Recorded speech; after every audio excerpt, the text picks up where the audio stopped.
I knew something was wrong the second I pulled into my driveway and saw a neon orange violation notice flapping on my windshield like a warning flag. The day had already been long enough without dealing with whatever nonsense the homeowners association had cooked up this time, but apparently the universe had other plans for my Tuesday evening in Scottsdale, Arizona. My name is Aaron Lawson, and I had purchased my townhouse in the Sunrise Vista community exactly 18 months ago. It was a decent place with Spanish tile roofing, desert landscaping that required minimal maintenance, and most importantly, a private parking space directly in front of my unit. That parking space had been one of the selling points when I bought the property. The real estate agent had specifically pointed it out, and the documents I signed made it crystal clear that parking space number 47 belonged to my unit. I grabbed the notice from under my wiper blade and read it while standing in the Arizona heat that still lingered even though the sun was setting. The temperature had to be pushing 90 degrees, and I could feel sweat forming on my back beneath my work shirt. Notice of violation. Unauthorized use of visitor parking. Homeowner must relocate vehicle to designated resident parking area within 24 hours or face fines of $50 per day. This parking space is reserved for guests and visitors only. Signed, Brenda Whitmore, HOA President. I read it 3 times, convinced I had misunderstood something. Visitor parking. This was my assigned space. I had been parking here every single day since I moved in without a single issue. What the hell was Brenda talking about? The sun was casting long shadows across the parking lot as I marched toward Brenda's townhouse, which was conveniently located just 2 buildings over from mine. She had positioned herself in a unit that gave her a perfect vantage point to spy on at least half the community. I had dealt with Brenda exactly twice since moving in. Once when she knocked on my door to remind me that my trash bins needed to be brought in by 6 p.m. on collection days. And once when she sent me a passive-aggressive email about the color of my doormat being not in compliance with community standards. Both times, I had bitten my tongue and complied because I did not need the headache. But this was different. This was my parking space. I rang her doorbell and waited, the violation notice crumpled slightly in my grip. Through the frosted glass panel beside her door, I could see movement, and then the door swung open to reveal Brenda Whitmore in all her glory. She was probably in her mid-50s, with bottle blonde hair styled in that specific way that screamed, "I want to speak to the manager." She wore a coral-colored blazer despite the heat, and her eyes narrowed the moment she saw me. "Aaron," she said, his name coming out flat and unwelcoming. "I assume you received your violation notice." "Yeah, I received it," I said, holding it up, "and I think there has been a mistake. That is my assigned parking space. It came with my unit." Brenda's lips pressed into a thin line. "I am afraid you are mistaken. That space is designated for visitor parking. All resident parking is located in the back lot behind buildings C and D." "Brenda, I have been parking there since I moved in. Nobody said anything about it being visitor parking." "Well, the previous owner may have been abusing the space as well, but now that I am conducting a thorough review of all parking arrangements, these violations are being addressed.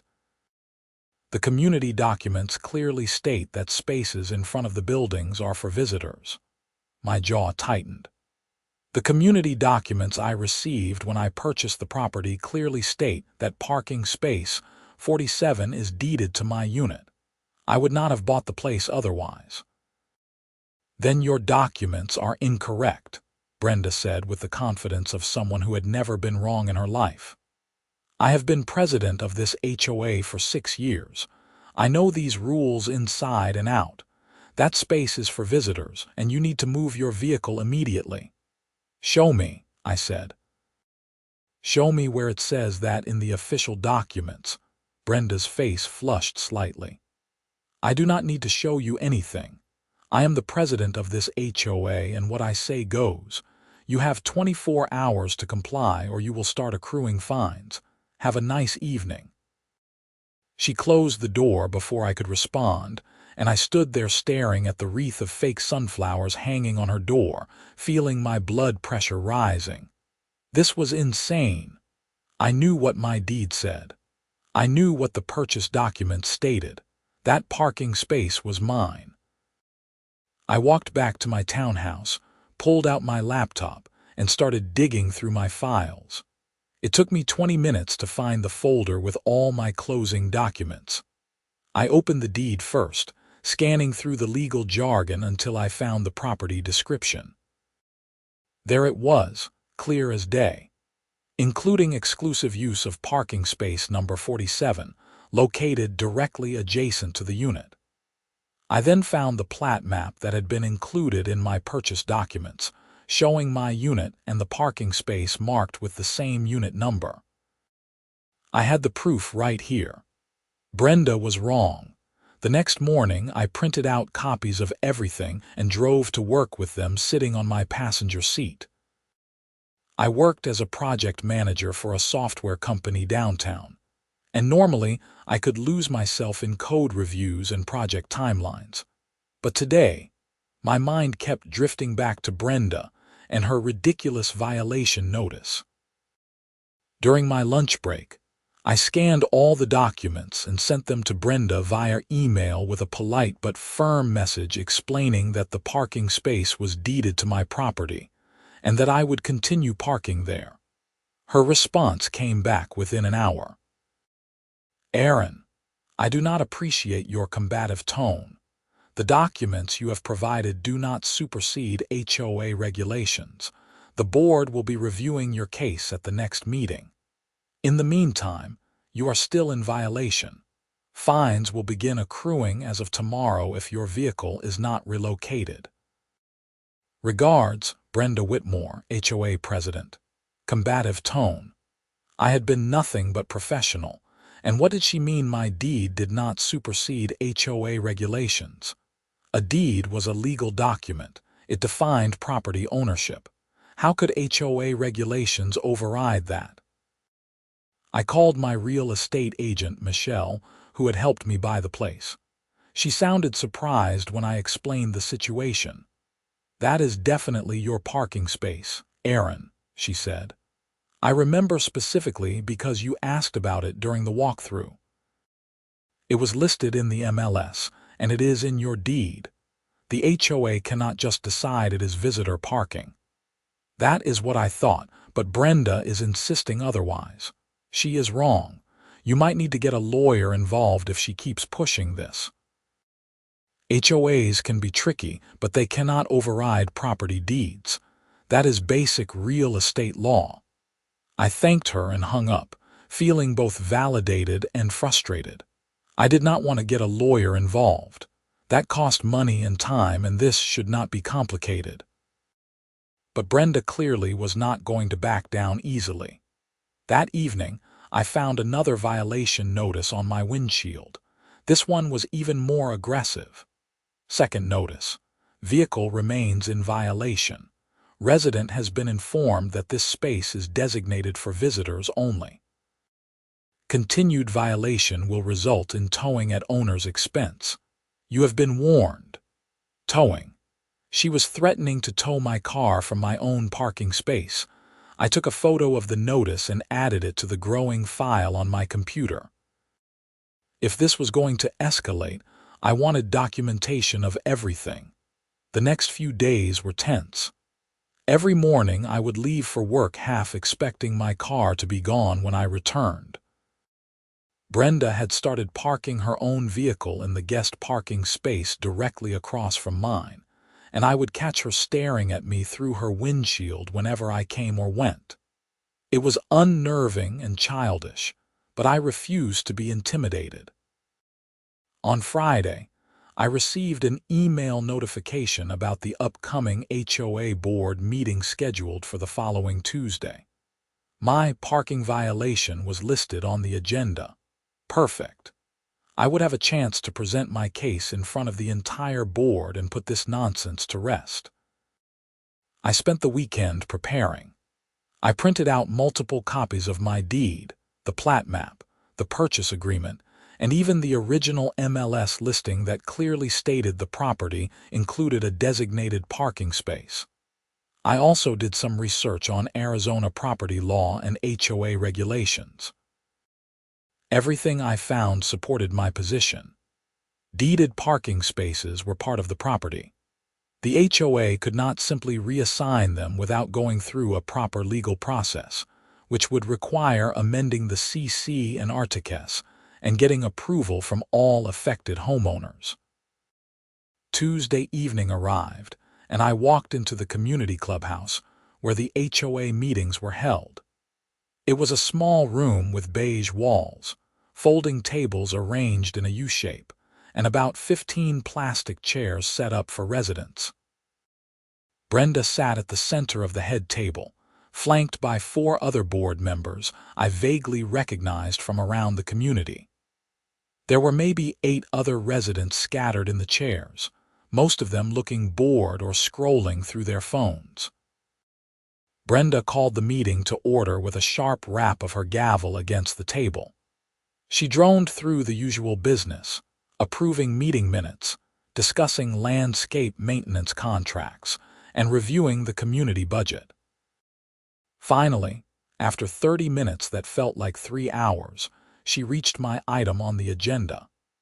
Next, we have a parking violation issue with Aaron Lawson from Unit 73. Aaron has been illegally parking in a visitor space and has refused multiple notices to relocate his vehicle.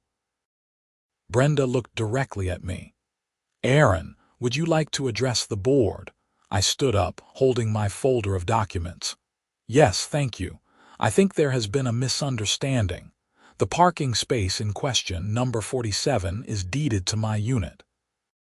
I have copies of my deed, the plat map, and my purchase agreement that all clearly show this space belongs to my property." I walked forward and handed a set of documents to each board member. They started flipping through the pages while Brenda's expression tightened. "As you can see," I continued, "the deed specifically mentions exclusive use of parking space 47. This was part of what I purchased when I bought the unit. I did not realize there was any confusion about this until I received the violation notice last week." One of the board members, a balding man in his 60s named Doug, looked up from the papers. "Brenda, this does appear to show the parking space is part of his property." "Those documents are outdated," Brenda said quickly. "The HOA conducted a parking reassignment 3 years ago to create more visitor parking. All front spaces were converted to visitor use at that time." "I never received any notification of this," I said. "And regardless, you cannot just reassign deeded property without the owner's consent. That would require amending the deed itself. The HOA has the authority to manage parking within the community," Brenda shot back. "It is in the CC and RTCS. The CC and RTCS also state that deeded parking spaces cannot be reassigned without owner approval," I countered. I had found that exact clause during my weekend research. Section 12, paragraph 4. I have a copy here if you would like to review it.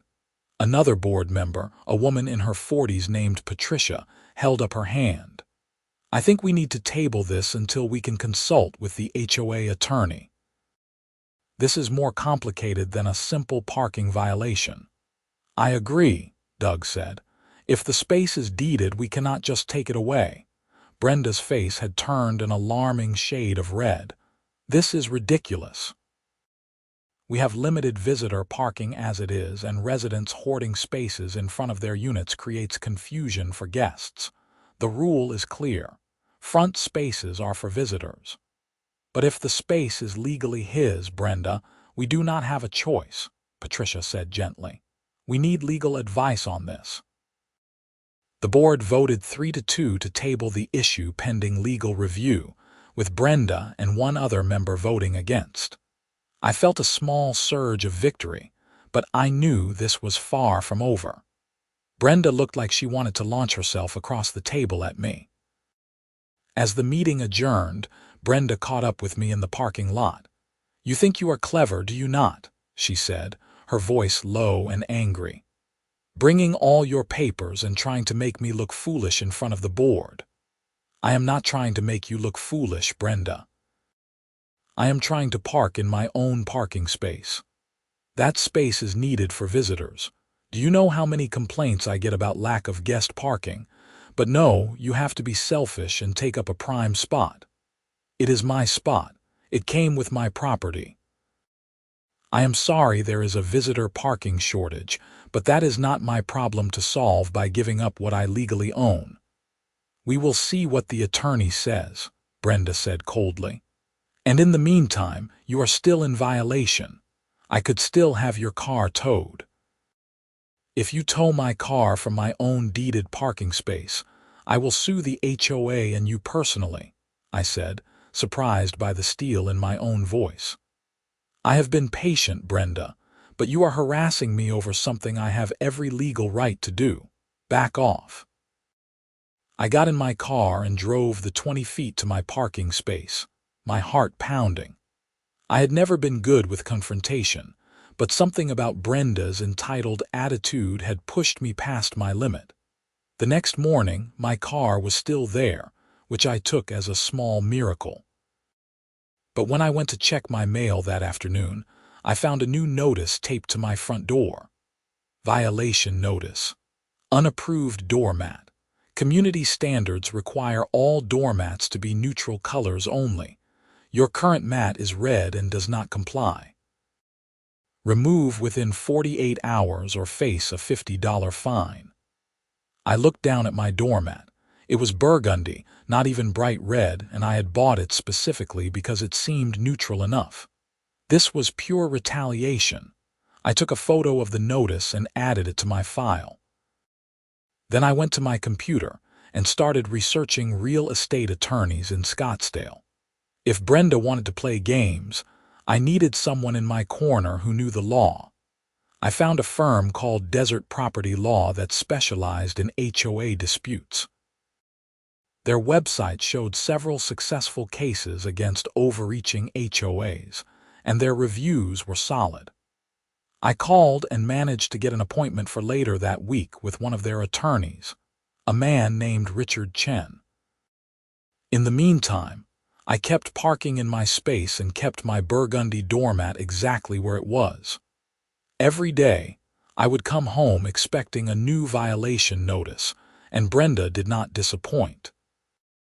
Over the next 3 days, I received notices about my trash bins being improperly positioned, my garden hose being visible from the street, and my window blinds being non-uniform. It was absurd. She was clearly going through the community rules with a fine-tooth comb looking for anything she could write me up for. Thursday afternoon, I sat in Richard Chen's office, which had a great view of Camelback Mountain through the large windows. Richard was in his early 40s, sharp-eyed, and listened carefully as I explained the entire situation, showing him all my documentation and the mounting pile of violation notices. "This is pretty clear-cut," Richard said when I finished. "You have a deeded parking space. The HOA cannot reassign it without your consent and without following proper legal procedures. What Brenda is doing with these retaliatory violations is also illegal under Arizona law. HOAs are prohibited from harassing homeowners. So what do I do? First, I will send a letter to the HOA board and their attorney explaining your legal position and demanding they cease all violation notices related to the parking space. I will also address the retaliatory violations. That might be enough to get them to back down. If not, we can file a lawsuit for declaratory relief to have a court officially confirm your ownership of the space. We can also seek damages for harassment. How much would that cost? The initial letter is about $500. If we have to file suit, it depends on how much the HOA wants to fight, but probably between $5,000 and $10,000. However, if we win, the HOA would likely have to pay your attorney's fees. Arizona law allows for fee shifting in HOA disputes when the homeowner prevails. I took a deep breath. $500 I could handle. $10,000 would hurt, but if it came to that, so be it. I was not going to let Brenda bully me out of what was legally mine. Let's start with the letter, I said. Richard drafted it that afternoon, and I approved the final version the next morning. It was professional but firm, laying out the legal basis for my ownership of the parking space and citing specific Arizona statutes about HOA authority and homeowner harassment. Richard sent it via certified mail and email to both the HOA board and their attorney. The response was swift, but not from Brenda. On Saturday morning, I received a phone call from Patricia, the reasonable board member from the meeting. "Aaron, this is Patricia from the HOA board. I just want to apologize for how this situation has been handled. Several of us on the board had no idea Brenda was sending you all those violation notices. Doug and I reviewed your attorney's letter, and we agree with your position. We are going to recommend that the board formally recognize your ownership of parking space 47 and drop all violations." I felt relief wash over me. "Thank you, Patricia. I appreciate that. We are also going to have a serious conversation with Brenda about her conduct. This is not how the board should operate. There will be another meeting next week to vote on this formally, but I wanted to give you a heads up that you have at least 3 votes in your favor." "I will be there," I said. "You do not have to be if you do not want to. We can handle it." "I want to be there," I said firmly. "I want to see this through." Patricia sighed. "I understand. See you Tuesday then." The following Tuesday, the community clubhouse was more crowded than usual. Word had apparently gotten around that there was drama, and nothing brought out HOA residents like the promise of a good fight. I recognized several faces from around the complex, including my next-door neighbor, an elderly woman named Rose who always smiled and waved when she saw me. Brenda looked like she had not slept well. Her makeup was heavier than usual, probably trying to cover dark circles, and her jaw was set in a hard line. She called the meeting to order and moved through the preliminaries even faster than last time. When she reached the parking issue, her voice was clipped. "The board has reviewed the documentation provided by Aaron Lawson regarding parking space 47. Our attorney has advised that the space does appear to be deeded to his unit. Therefore, we will be voting on a motion to formally recognize his ownership and withdraw all parking-related violations." Doug made the motion. Patricia seconded it. The vote was 4-1 with only Brenda voting against. "Motion carries," Brenda said, the words clearly painful for her. "Aaron Lawson is recognized as the owner of parking space 47. All related violations are withdrawn." I waited for her to say more, maybe an apology, but she just moved on to the next agenda item without looking at me. I caught Patricia's eye, and she gave me a small nod. That was as close to victory as I was going to get tonight, but it was not over. After the meeting, as people were filing out, Brenda cornered me near the door. "You must be very proud of yourself," she said quietly, "getting your lawyer involved, making the board look foolish." "I just wanted to park in my own spot, Brenda. You were the one who escalated this. You do not care about this community. People like you just take and take. That parking space should be available for everyone's guests, but no, you have to hoard it for yourself." "It is not hoarding when it is legally mine. And for the record, I do care about this community. I keep my place neat. I follow the reasonable rules and I pay my dues on time. What I do not appreciate is being harassed. Harassed? Brenda's voice rose slightly. You do not know what harassment is. Try being HOA president and dealing with entitled homeowners who think the rules do not apply to them. The rules do apply to me, Brenda. But so does property law, and property law says that parking space is mine. I am sorry that is inconvenient for you, but it is the reality. I walked away before she could respond, feeling the eyes of several lingering residents on us. I did not care. I was tired and I just wanted to go home. Over the next few weeks, things quieted down.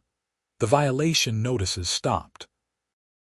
Brenda continued to glare at me whenever our paths crossed, but she did not approach me or leave any more notes. I parked in my space every day without incident, and life slowly returned to normal. Then, about a month after the board meeting, I came home to find a construction crew setting up equipment in the parking lot. Large orange cones blocked off several spaces, including mine, and a white truck with Desert Paving Solutions on the side was parked nearby. I approached one of the workers, a young guy in a high-visibility vest. "Excuse me, what is going on here? Repaving project," he said. "HOA hired us to redo this whole lot. Should take about a week." "Did they notify residents about this?" "I did not get any notice." He shrugged.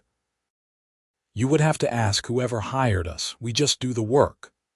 I felt a familiar sense of dread. I pulled out my phone and checked my email. Nothing from the HOA about paving. I checked my physical mailbox. Nothing there either. I called Patricia, who answered on the third ring. "Patricia, did the board approve a paving project for the front parking lot?" "What? No. We have been discussing repaving, but it was not in the budget for this year." "Why?" "Because there is a paving crew setting up in my parking lot right now, and they say the HOA hired them." There was a long pause. "I will call you back." 10 minutes later, my phone rang. "Aaron, I just talked to Brenda. She apparently hired the paving company without board approval. She said it was an emergency because the asphalt is deteriorating." "Is it deteriorating?" "No more than usual. We have had potholes on the list for months, but nothing that required immediate action. And certainly nothing that would justify spending $20,000 without a board vote. I am calling an emergency meeting for tomorrow night. This has gone too far." The emergency meeting was packed. Apparently, Brenda had not just failed to notify me about the paving. She had not notified any residents, and several people were angry about having their parking blocked without warning. The board members except Brenda sat at the front table, all looking grim. Doug called the meeting to order since Brenda had not shown up.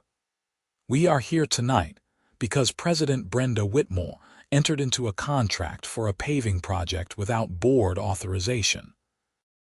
This is a violation of our bylaws, which require board approval for any expenditure over $5,000. We have attempted to contact Brenda, but she has not responded. At this time, I am making a motion to suspend Brenda from her position as president pending a full investigation." The motion was seconded and passed unanimously by the 4 board members present.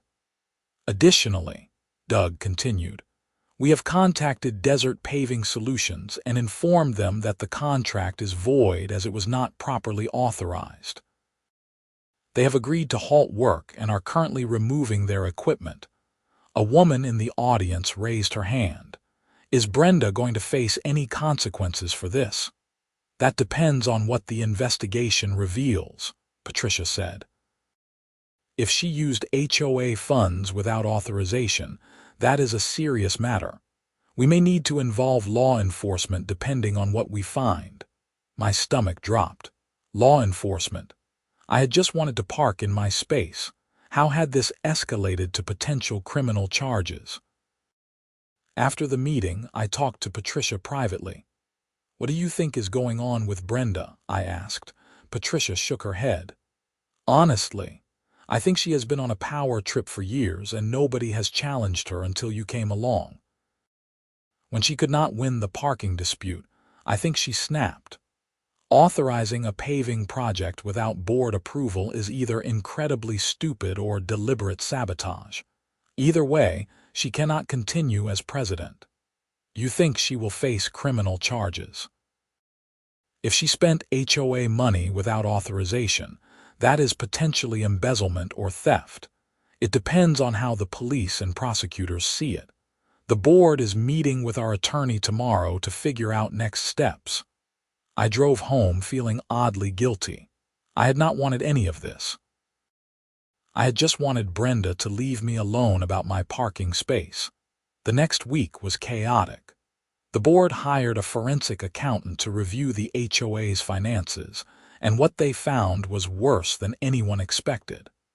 Brenda had been authorizing expenses without board approval for at least 2 years. Most were small things, a few $100s here and there, but they added up. The paving project was just the largest and most blatant example. In total, she had spent nearly $45,000 of HOA funds without proper authorization. Some of it was legitimate, if improperly approved. But about $12,000 could not be accounted for at all. The accountant found checks made out to cash that Brenda had signed, with vague notations like community improvements or emergency repairs, but no corresponding invoices or receipts. The board voted to file a police report. 2 days later, a Scottsdale police detective showed up at the community to interview board members and review the financial documents. I was not directly involved in any of this, but I could not help feeling like I had started an avalanche by challenging Brenda over the parking space. My neighbor Rose seemed to read my thoughts when she caught me checking my mail one afternoon. "You should not feel bad about any of this, dear," she said. "Brenda has been a tyrant for years. Most of us were just too tired to fight her. You stood up for yourself, and that exposed what she was really doing. If anything, you did this community a favor." It does not feel like a favor. It feels like I ruined someone's life over a parking space. "No," Rose said firmly. "Brenda ruined her own life by abusing her position. If she had just admitted she was wrong about the parking space, none of this would have come out. She brought this on herself." I wanted to believe that, but the guilt lingered. 3 weeks after the emergency board meeting, Brenda was arrested. The police charged her with felony theft and fraud for the unaccounted $12,000. The local news even picked up the story because HOA embezzlement was apparently a bigger problem in Arizona than I realized. I watched the brief news segment on my laptop, seeing Brenda being led out of her townhouse in handcuffs, her face covered by her jacket. It felt surreal. This woman who had been so confident and aggressive was now facing serious criminal charges. The HOA board held another meeting to discuss next steps. Doug had taken over as interim president, and they were planning a special election for a permanent replacement. They also hired a property management company to handle day-to-day operations, which everyone agreed was long overdue. At the meeting, Doug addressed the whole Brenda situation directly. "I know the past few weeks have been difficult for our community. What happened with Brenda was a betrayal of trust, and we take full responsibility as a board for not catching it sooner. Moving forward, we are implementing new financial controls. All expenditures over $1,000 will require 2 board signatures. We will be publishing detailed financial reports quarterly so everyone can see where their dues are going. And we are committed to treating all homeowners fairly and following proper procedures." He looked directly at me when he said that last part, and I felt the weight of everyone's eyes on me. "I also want to acknowledge Aaron Lawson," Doug continued. "Aaron brought a legitimate concern to the board about his parking space, And instead of addressing it properly, our former president chose to escalate the situation. Aaron had every right to stand up for his property rights, and I am glad he did. It led to uncovering serious problems that needed to be addressed. So thank you, Aaron. People actually applauded, which made me deeply uncomfortable. I had not done anything heroic. I had just hired a lawyer to defend what was mine. After the meeting, several residents came up to introduce themselves and thank me. One man, probably in his 30s, shook my hand enthusiastically. "Dude, you are a legend. Brenda tried to fine me $500 last year for painting my garage door without approval. Never mind that I painted it the exact same color it already was. I ended up paying just to make her go away. I wish I had fought back like you did." "I mostly just wanted to park my car," I said weakly. "Yeah, but you did not back down when she came after you. That takes guts." I went home that night feeling emotionally exhausted. All I had wanted was a quiet place to live, and instead, I had become the person who brought down the HOA president. Brenda's criminal case moved through the system over the following months. According to the news reports I could not help following, she eventually took a plea deal. She pled guilty to 1 count of felony theft and agreed to pay back the $12,000. In exchange, the prosecution dropped the fraud charges. She was sentenced to 2 years of probation, 1,000 hours of community service, and permanently banned from serving on any HOA board in Arizona. The HOA also filed a civil lawsuit against her to recover the additional funds she had spent without authorization. That case was still pending, but the board's attorney seemed confident they would prevail. Meanwhile, life in Sunrise Vista slowly returned to normal.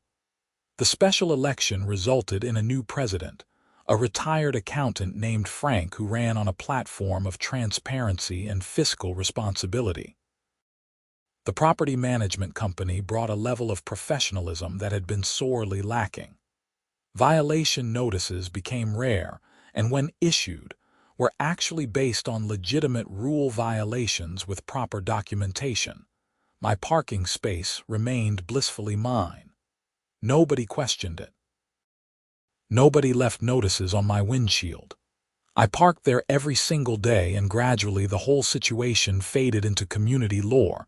About 6 months after everything went down, I ran into Patricia at the mailboxes.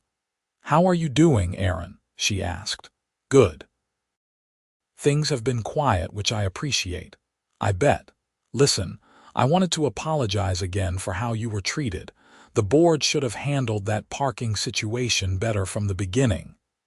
"It all worked out," I said, "and honestly, the new management is a huge improvement. It really is. Frank is boring, but boring is exactly what we needed." She laughed. "I heard Brenda sold her townhouse. She is moving out next week." I felt a complicated mix of emotions at that news. Part of me was relieved I would not have to see her anymore, but part of me felt sad that it had come to this. "I hope she is okay," I said, surprising myself. Patricia gave me a thoughtful look. "You are a good person, Aaron. A lot of people in your position would be celebrating. But yeah, I hope she figures things out too. She made bad choices, but I do not think she is a terrible person. Just someone who got too wrapped up in a small amount of power." A week later, I watched from my window as a moving truck pulled up to Brenda's townhouse. She supervised the loading, looking smaller and older than I remembered. She never looked in my direction, and I was grateful for that. I did not know what I would say to her if we made eye contact. By evening she was gone, and a "for sale" sign went up the next day. Life continued. I settled into a comfortable routine. Work was going well. I was progressing in my career and got a promotion. I even started attending the HOA meetings occasionally, not because I had to, but because I felt like I should be engaged with the community after everything that had happened. Frank ran efficient meetings that rarely lasted more than an hour, and he actually welcomed input from residents. The parking lot eventually did get repaved, but this time with proper board approval, resident notification, and competitive bidding. It took 2 days, and everyone's parking spaces were clearly marked with fresh paint. My space, number 47, looked official and indisputable. One evening, about 8 months after the whole situation had started, I was grilling on my small patio when Rose knocked on my fence. "Aaron, dear, do you have a minute?" "Of course." I opened the gate, and she came in carrying a plate covered with foil. "I made too many cookies," she said, handing me the plate. "Chocolate chip. Your favorite, if I remember correctly." "You remember correctly. Thank you, Rose." We sat on my patio furniture, and she looked at me with those sharp eyes that missed nothing. "You know, I have lived in this community for 12 years. I have seen a lot of HOA drama in that time, but what happened with you and Brenda was different." "How so?" "Most HOA disputes are about petty nonsense. Someone's fence is 6 inches too tall, or someone planted the wrong color flowers. But your situation was about actual property rights. You were not being difficult or trying to bend the rules. You were defending something that legally belonged to you. That matters." It did not feel like it mattered when things were getting crazy. I know, but it did. Brenda was used to people rolling over when she pushed. When you pushed back, it forced her to make choices, and she made bad ones. That is on her, not you. But more importantly, you showed the rest of us that we do not have to accept being bullied just because someone has a title and thinks they have power. I thought about that. I guess I never looked at it that way. You should. The community is better now because of what happened. We have better leadership, better oversight, and people feel like they can speak up without being punished. That all started because you would not give up your parking space. After Rose left, I sat on the patio eating cookies and thinking about everything that had happened. She was right. The community was better. The new board actually communicated with residents.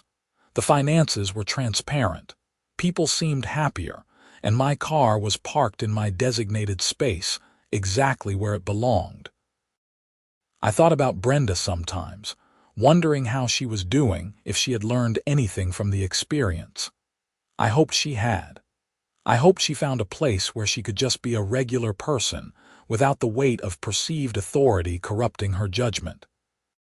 But mostly, I tried not to think about it.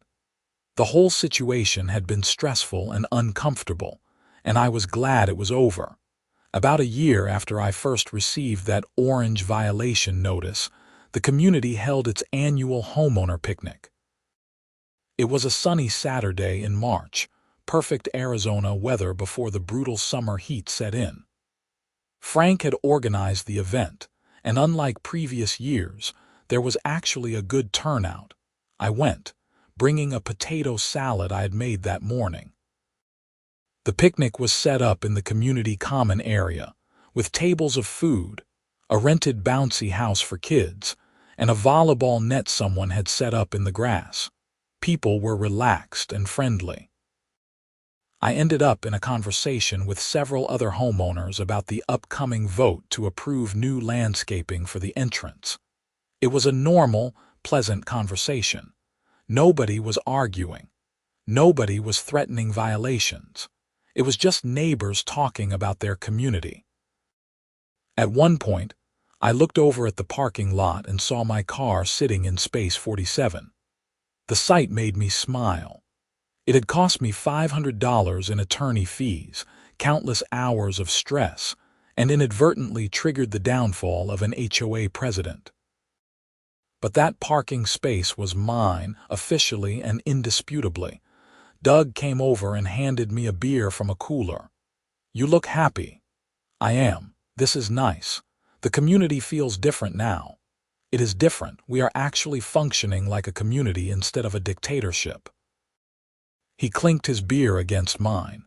"Here is to standing your ground." Here is to reasonable people, I countered. As the afternoon wore on and the sun started to set, I stayed and helped clean up. Frank thanked everyone for coming and announced that the next board meeting would be the following Tuesday.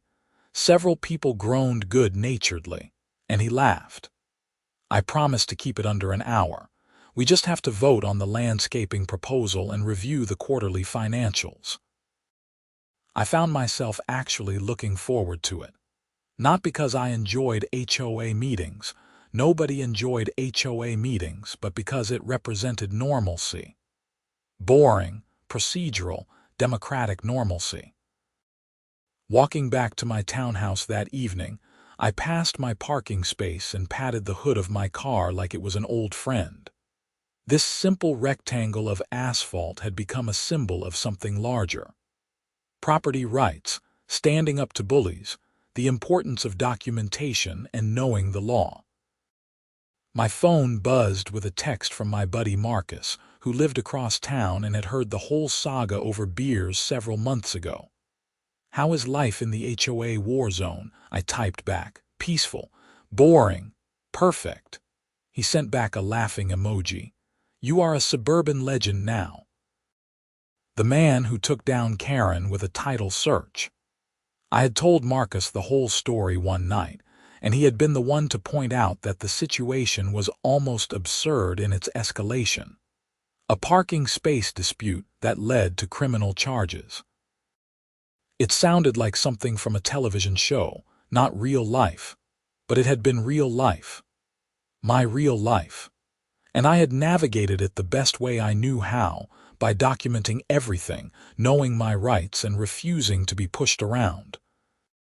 Inside my townhouse, I made dinner and settled on the couch to watch a movie. Through my front window, I could see my car in its designated space, illuminated by the parking lot lights. Tomorrow I would wake up, go to work, come home, and park there again. And the day after that. And the day after that. It was mundane and predictable and exactly what I wanted. The following Tuesday, I went to the board meeting as promised. Only about 10 residents showed up, which was fine. Frank ran through the agenda efficiently.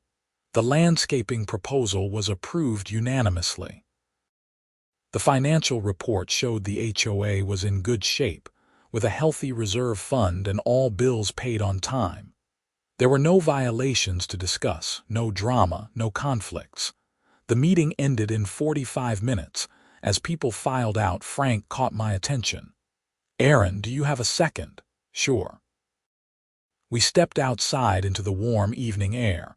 Frank looked slightly uncomfortable. "I wanted to run something by you. The board is looking to fill a vacant position. One of our members is moving out of state next month. I know you have been through a lot with the HOA, but you have also shown good judgment and willingness to stand up for what is right. Would you consider joining the board?" I was genuinely surprised. "Me, I am not sure I am board material." "Why not?" "You are invested in the community. You understand property law better than most of us, and you are not afraid of conflict when it is necessary. Those are all good qualities for a board member." I thought about it. 6 months ago, I would have said absolutely not. The last thing I wanted was more involvement with HOA politics, but things were different now. The board was functional, professional, and actually trying to serve the community rather than control it. Can I think about it? Of course. No pressure, but the position is yours if you want it. Talk it over. Let me know in the next week or two. I walked back to my townhouse considering Frank's offer. Being on the board would mean more meetings, more responsibility, and more time spent on HOA business. But it would also mean having a voice in how the community was run, being able to prevent the kind of abuse that Brenda had engaged in, and maybe helping other homeowners if they found themselves in situations like mine. Over the next few days, I thought about it seriously. I talked to Patricia, who was enthusiastic about the idea. I talked to Rose, who said I would be excellent at it. I even called my real estate agent, Michelle, and asked her opinion. "You want to do it?" she asked. "I think maybe I do." Which is weird because a few months ago I would have said no way. It is not weird. You saw how bad it can get when the wrong people are in charge. Now you have a chance to be part of making it better. If you have the time and energy for it, I say go for it. A week later, I told Frank I would accept the board position. He seemed genuinely pleased, and I was officially appointed at the next meeting. My term would run for 2 years, and I would primarily be responsible for the Architectural Review Committee, which handled requests for modifications to properties. It was not glamorous work, but it was important. I found myself reviewing requests for new fences, paint colors, and landscaping changes. I made sure to respond to homeowners promptly, ask for proper documentation, and explain decisions clearly. I tried to be the kind of board member I wished Brenda had been: fair, reasonable, and respectful of property rights. Months passed, then a year. My time on the board was mostly uneventful, which was exactly how it should be. I approved reasonable requests, denied a few that genuinely violated community standards, and helped update some outdated rules that did not make sense anymore. I also made sure that every single property with a deeded parking space had it clearly documented in the HOA records. I created a spreadsheet with unit numbers, corresponding parking spaces, and references to the relevant deed pages. I presented it to the board and suggested we keep it updated and accessible so we never had another situation like mine. "This is excellent work, Aaron," Frank said when I showed him the spreadsheet. "This should have been done years ago. Better late than never." The community continued to thrive under the new leadership. Property values went up slightly, which the real estate agents attributed to improved management and positive word of mouth.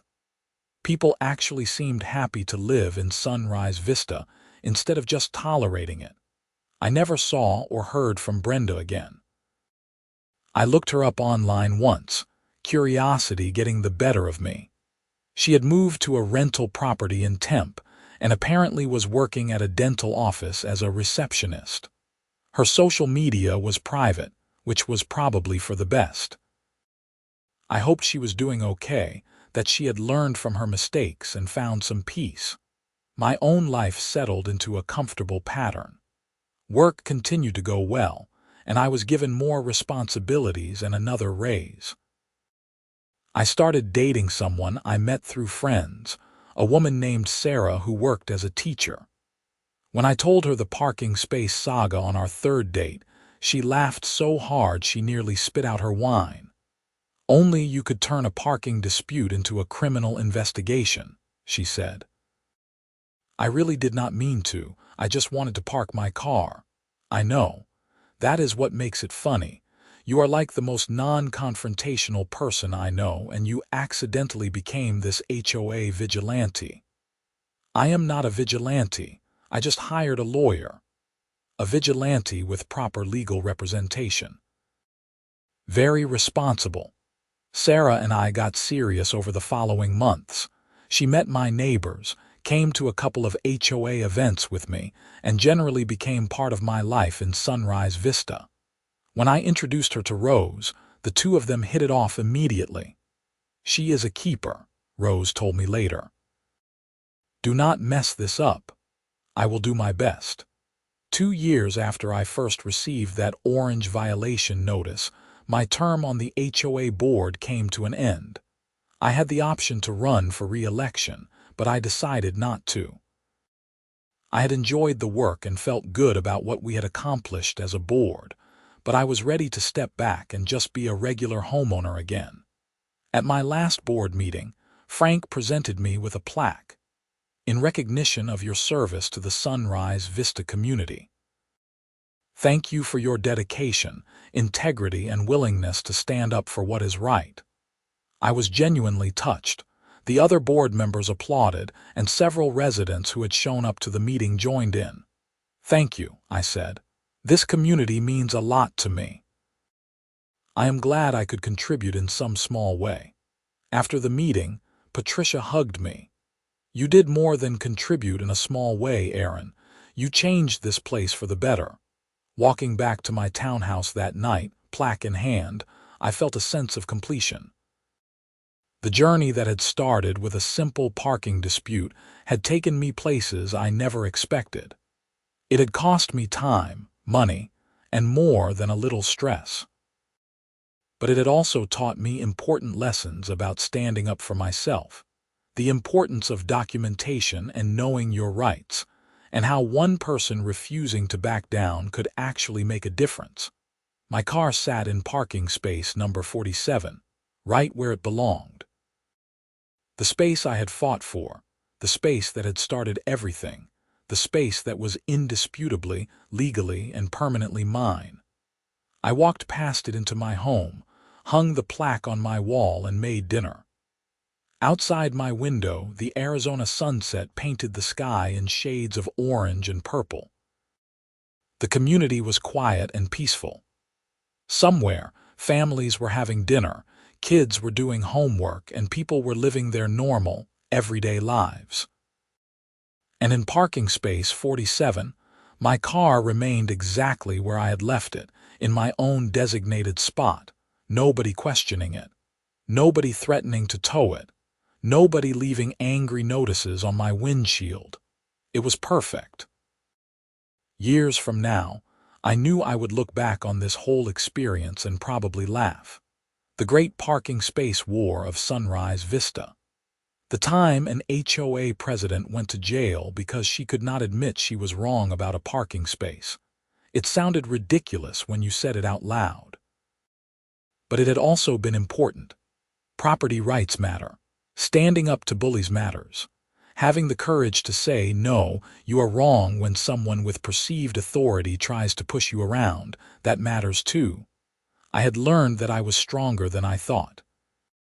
That documentation and knowledge of the law could be powerful tools. That sometimes the right thing to do is also the hard thing. And that a community works best when people are willing to hold their leaders accountable, all because of a parking space. I finished my dinner, cleaned up the kitchen, and settled on the couch with a book Sarah had recommended. Through the window, the parking lot lights flickered on as darkness fell. My car sat in its space, illuminated and protected. Tomorrow I would wake up, go to work, come home, and park in that same space. It was routine now, unremarkable, exactly as it should be. But I would never take it for granted. Every time I pulled into space 47, I would remember what it took to keep it. The violation notices, the confrontations, the lawyer's letter, the board meetings, the investigation, and ultimately the vindication, my parking space. My property. My right. And nobody, not even the most determined HOA Karen in Arizona, could take that away from me.